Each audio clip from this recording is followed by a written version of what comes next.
2 minutes pour comprendre. Aujourd'hui, les infections urinaires chez la femme. Alors, je suis avec le professeur François Desgrandchamps. Les infections urinaires chez la femme sont très fréquentes.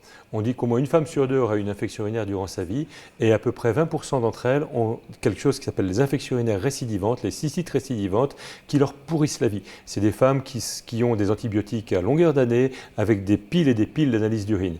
Et donc le principe du traitement, c'est d'abord de comprendre d'où viennent ces cystites. La cystite, c'est une auto-infection. On s'infecte soi-même.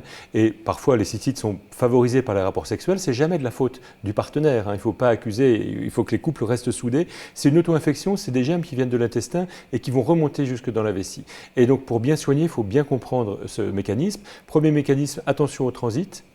Il faut qu'il y ait un transit bien régulier parce que la constipation fait que les selles restent dans le rectum et contaminent le périnée. Deuxièmement, attention à l'hormonologie du vagin. C'est le vagin qui défend contre les cystites. On s'arrête là-dessus. Ouais. Les selles restent dans le rectum et contaminent le périnée. Ouais. C'est par contiguïté.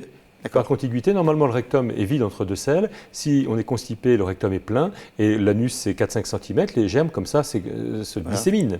Et bon, donc deuxième. Il y a des règles d'hygiène aussi à respecter quand on va aux Alors toilettes. Oui, bien sûr, c'est celui d'avant en arrière, etc. Oui. C'est un petit peu controversé, mais ça se transmet de mère en fille d'habitude.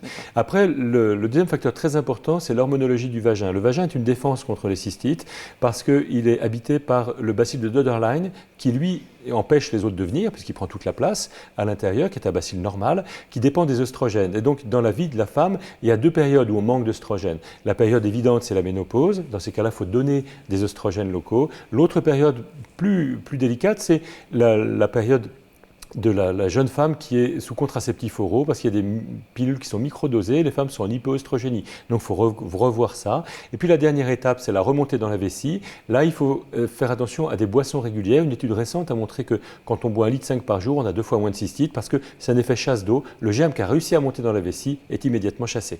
Il y aurait trop de choses à dire. Il y a beaucoup de choses à dire. À très bientôt. Nos émissions vous plaisent, alors aidez-nous à faire grandir la chaîne pour parler santé au plus grand nombre. Partagez, likez, abonnez-vous.